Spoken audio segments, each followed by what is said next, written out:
The Curse of Shadow Hill. The shadowy legend of Shadow Hill had always captivated the teenagers, and they were consumed with a burning desire to prove that the curse was merely a fictional fabrication. Their audacious plan was to spend the night within the vacated mansion situated on the outskirts of town, while daring one another to explore the dimly lit and musty corridors. But the minute they set foot within the mansion, they felt a frigid draft whip through the halls, and they knew instinctively that the curse had already begun to ensnare them. Dismissing their unease as mere figments of their imagination, they trudge onward. As the night drew on, a series of eerie incidents began to transpire. Doors slammed shut on their own accord, and the tumultuous wind outside amplified in both intensity and ferocity. In the pitch-black darkness, they could hear inexplicable whispers that made the hairs on the back of their necks stand on end. It felt as if they were being surveilled from every angle, and the ominous aura of the mansion was quickly taking its toll on them. It was then that the youngest member of their cohort vanished into thin air. Despite scouring every nook and cranny of the mansion, there was no trace of her to be found. Their entreaties and implorings fell on deaf ears, and she remained obstinately silent. As the hours ticked by, it dawned on them that they were not alone in the mansion. A malevolent presence, eager to do them harm, loomed menacingly in the shadows. They made every effort to leave, but every entrance and exit was securely locked, and the windows were firmly sealed shut. They were ensnared within the cursed mansion, entirely at the mercy of the wind and the malignant spectre lurking in the darkness. With daybreak looming on the horizon, they heard an ominous chanting originating from the basement. It was the same curse that had plagued Shadow Hill all those years ago. They knew unequivocally that they had to vanquish the curse or resign themselves to their fate. Trembling with trepidation, they discovered the source of the curse and destroyed it, obliterating the ancient artifact that was responsible for its power. And then suddenly the tumultuous wind ceased its howling, and the mansion fell silent once more. They emerged from the mansion shaken, yet they lived to tell the tale. They knew that they had encountered something truly terrifying, but they also realized that they had conquered it. They never forgot the curse of Shadow Hill, or the terror-filled night they had spent in the haunted mansion. Following that night, the teenagers never spoke of their experience again. They tried to return to their ordinary lives, hoping to forget the terror they had endured in the cursed mansion. But the curse of Shadow Hill had other plans. One by one, the teenagers began to experience supernatural happenings in their own homes. They could hear the wind whistling through the windows even on still nights. They caught glimpses of shadows darting out of the corners of their eyes, and they felt an eerie sensation of being watched. It was then that they realized that the curse had followed them home, and they knew that they had to discover a way to destroy it once and for all. They scoured through numerous resources and learned that the curse had been placed on Shadow Hill by a vindictive witch who had been wronged by the townspeople. They understood that they had to seek out a means to appease the witch's spirit and make amends for the past. Determined to find the witch's resting place and offer a token of their remorse, they returned to Shadow Hill. After an exhaustive search, they finally stumbled upon her grave deep within the dense thicket of the woods that surrounded the town. The trees loomed ominously overhead, casting long shadows that seemed to dance in the moonlight. The teenagers approached the grave, their hearts heavy with fear and trepidation. They knew that this was the moment of truth, the final test of their courage and determination.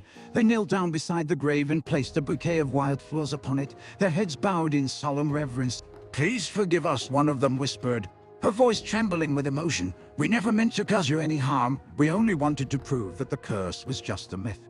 There was a moment of silence, and then suddenly a gust of wind whipped through the trees, rustling the leaves and sending shivers down their spines. They looked up startled and saw a shadowy figure standing before them, her features obscured by the darkness. The figure spoke, a voice low and raspy, filled with anger and sorrow. "You have desecrated my resting place," she hissed. "You have disturbed the peace of the dead. You have brought the curse of Shadow Hill upon yourselves." The teenagers trembled, their hearts pounding with fear. They knew that they had angered the witch and that she was capable of terrible things. But they also knew that they had to stand their ground, to show her that they meant no harm. "We are sorry," they said, their voices barely above a whisper. "We didn't mean to disturb you. We only want to break the curse and set things right." There was a long moment of silence, and then suddenly the wind died down, and the shadowy figure disappeared. The teenagers looked at each other in disbelief, unsure of what had just happened. And then slowly they felt a sense of peace wash over them, a feeling of lightness and freedom that they had never experienced before. They knew then that the curse had been broken, that they had finally put the vengeful spirit of Shadow Hill to rest. As they left the woods and made their way back to town, they felt the wind blowing around them, carrying with it a sense of hope and renewal. They knew that they had faced their fears and that they had emerged victorious, stronger and wiser for the experience. And they knew then that they would never forget the curse of Shadow Hill, or the journey they had taken to break it. For it was a journey of discovery and redemption, a journey that had led them to the heart of darkness and back again. A journey that had taught them the true meaning of courage and perseverance.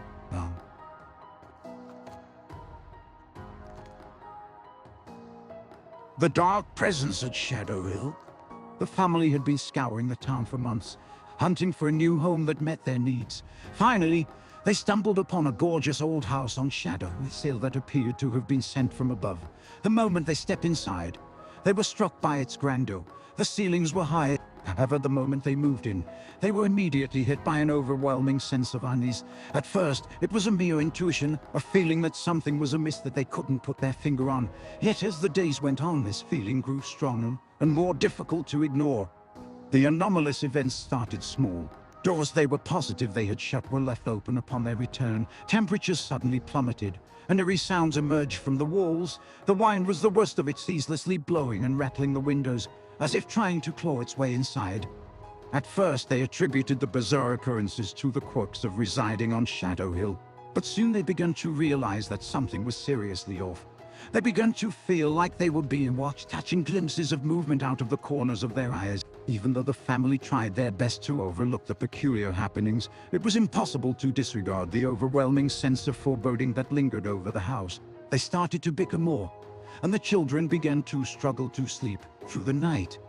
One dark night, the family was gathered in the living room trying to watch a movie, but the howling wind drowned out the dialogue. Abruptly, the power went out, shrouding them in darkness. As they fumbled around, attempting to locate flashlights and candles, they heard a rustling noise emanating from upstairs. It sounded like someone was pacing about up there, but they knew full well that they were sole occupants of the house. They cautiously ascended the stairs, the wind raging around them. When they reached the top, they beheld a sight that would remain with them for the rest of their lives. A sinister figure stood at the end of the hallway, its eyes piercing through the darkness like glowing orbs. The family fled the house that very night, never to return again. They never discovered what lurked in the shadows of their home on Shadow Hill, but they knew without a doubt that they had come face to face with something genuinely evil. As they drove away, the howling wind continued to echo through the empty house, and they knew that whatever had been lurking there was still waiting for its next victims. The family never spoke about their ordeal on Shadow Hill again, but they could never escape the memory of it. The recollection of that ominous presence remained with them until their dying days. Years later, the youngest member of the family, now grown and living across the country, received a phone call from an old neighbor. The house on Shadow Hill had finally been sold again, and they wanted to warn her about what had transpired all those years ago.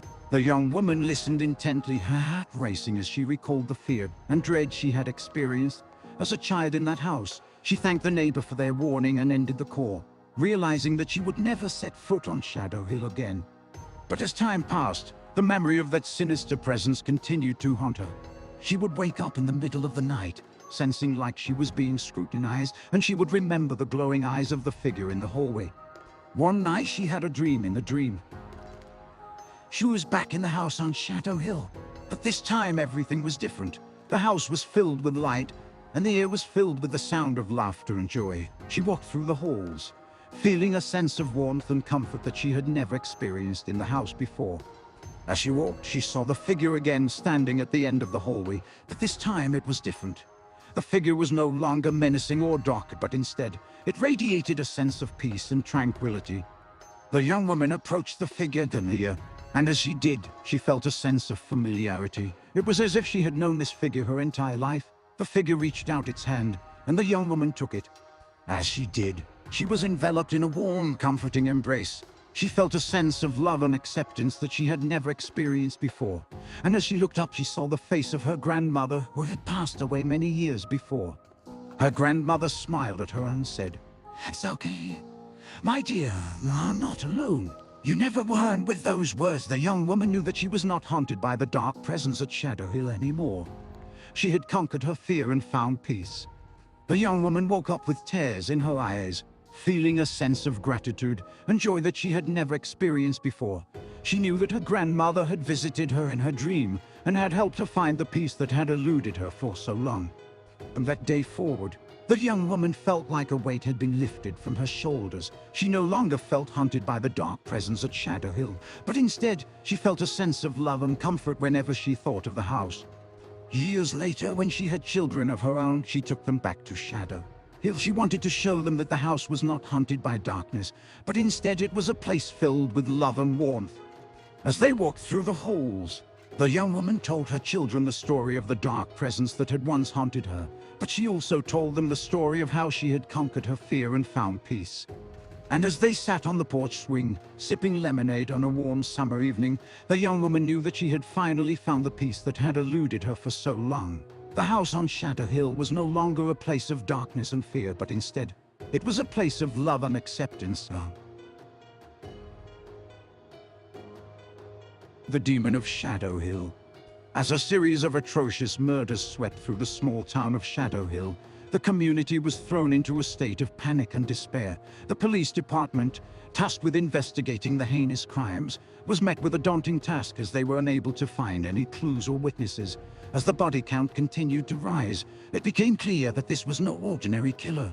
The crimes had a supernatural element. Whispers and rumors started to circulate of the town of a demonic force that had descended upon Shadow Hill.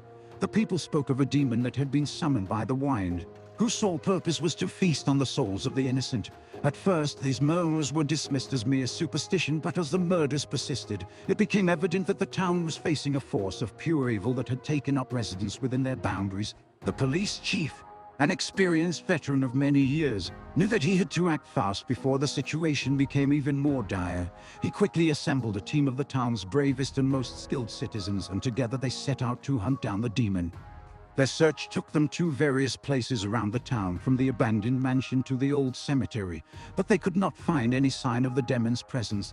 Then one fateful night, they found themselves face to face with a creature in an old church on the outskirts of town, a place that had long been abandoned by the faithful. The demon was unlike anything they had ever seen before, a towering, shadowy figure with eyes that burned like coals. The ensuing battle was fierce and brutal, with the town's defenders fighting valiantly against the demon's onslaught. Ultimately, they emerged victorious, banishing the demon back to the depths of hell and putting an end to the killings. However, the people of Shadow Hill knew that they could not rest easy. They had come face to face with the darkest evil imaginable, and they knew that it could return at any time. The police and the citizens made a solemn vow to never forget the demon of Shadow Hill and to always be prepared to fight it again, should it ever return. Over the years, the memory of the demon slowly faded, and new generations grew up in Shadow Hill, unaware of the horrors that had once plagued their town. However, their peace was not to last. One day, a stranger arrived in town, a scholar with expertise in demonology who had come to investigate the strange occurrences that had been reported in Shadow Hill. He warned the townspeople that the demon had not been banished permanently, and that it was only a matter of time before it returned. The people of Shadow Hill knew that they had to be vigilant, to always be on the look for signs of the demon's presence. They set up wards and protections around the town, hoping that they would be enough to stop the demon should it return. And return it did. The demon descended upon the town once again, enveloping it in a black cloud of smoke and shadow. The people of Shadow Hill fought back with all their might, but it seemed as though all hope was lost. However, at the darkest moment, a young girl stepped forward. She had always been different, an outsider in the town, but she possessed a power that no one else did. With a single word, she banished the demon back to hell, and the town was at peace once again.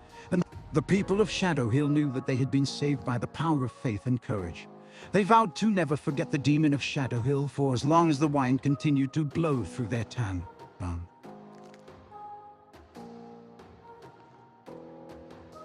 The haunting of Shadow Hill.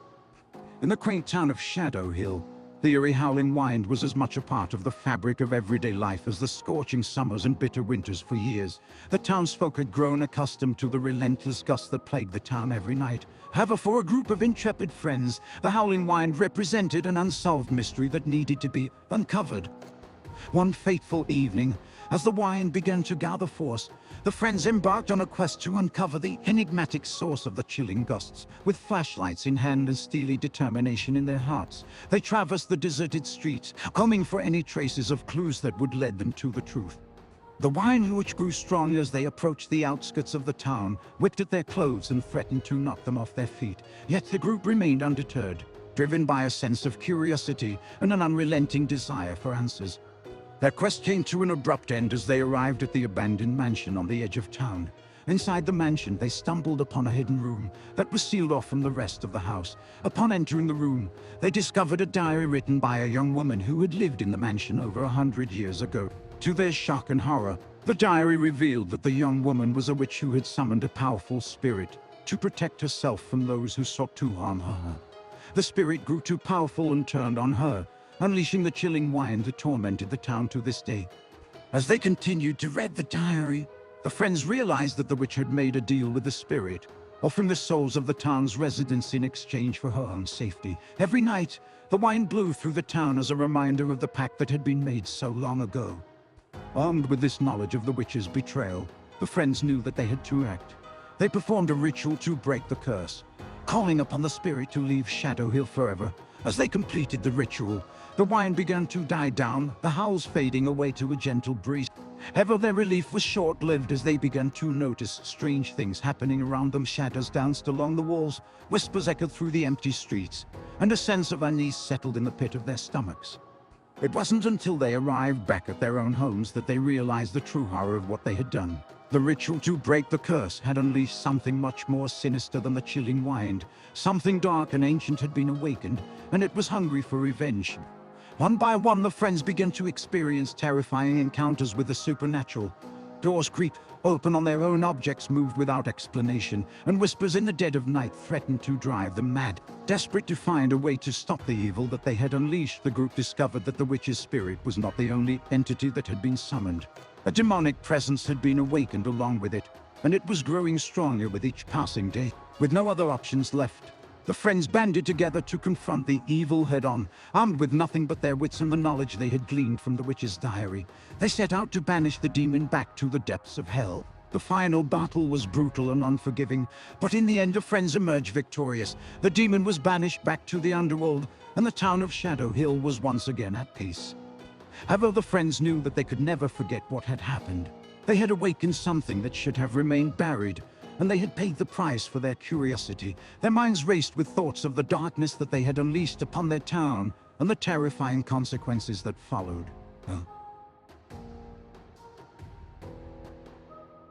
The sacrifice of Shadow Hill. From generation to generation, the ritual was passed down, a necessary evil to appease the spirits of Shadow Hill, preventing them from unleashing their wrath upon the town. However, the faith in the ritual waned as fewer townspeople believed in it. The sense of unease began to creep into the minds of the residents, but they continued the tradition out of fear and attachment to their customs. Then, a newcomer named Sarah arrived in Shadow Hill, an intelligent and sharp-witted young woman who had a profound interest in the supernatural. She was intrigued by the town's ritual sacrifice and desired to learn more. At first, the townspeople were skeptical of Sarah, considering her an outsider who couldn't comprehend their traditions. Nonetheless, as she probed deeper into the history of Shadow Hill, the townspeople began to perceive her differently. One day, Sarah voiced the question that would challenge everything they knew. Why do we have to sacrifice someone every year? What if we're wrong? What if we're only making things worse? The townspeople recoiled at the audacity of her suggestion. How could she question the sacrifice, which was a centuries-old tradition and a sacred ritual? Despite the backlash from the townspeople, Sarah refused to back down. She researched the sacrifice's history and uncovered something that made her shiver with fear. The ritual was not merely a tradition, but a way of maintaining control. For years, the townspeople had been sacrificing innocent individuals in the name of pacifying the spirits of Shadow Hill. Sarah felt a sense of urgency and attempted to convince the townspeople to halt the sacrifice and find alternative methods of appeasement. However, the residents refused to listen to her. They were afraid of the consequences if they disregarded the ritual and furious at Sarah for questioning their beliefs. On the night of the sacrifice, Sarah took matters into her own hands. She clandestinely slipped into the town square, where the sacrifice was scheduled to happen, hoping to put a stop to it. Nonetheless, it was too late. The townspeople had already selected their victim, a young man who had committed a minor crime. They had bound him to a stake, prepared to perform the sacrifice. Sarah attempted to reason with them, to show them that what they were doing was wrong. Nevertheless, they were beyond reason, wholly consumed by their superstitions and fears. Consequently, as the townspeople commenced the ritual, Sarah stepped forward. She understood what she had to do, and was willing to pay the price. With a single word, Sarah exorcised the spirits of Shadow Hill, freeing the town from their grasp. However, as she did so, she felt a chill wind blowing through her, draining her of her vitality. The sacrifice was thwarted, but at an enormous cost. Sarah had sacrificed herself to rescue the people of Shadow Hill. As the townspeople grieved her death, they knew that they would never forget the sacrifice of Sarah, for as long as the winds continued to blow through their town.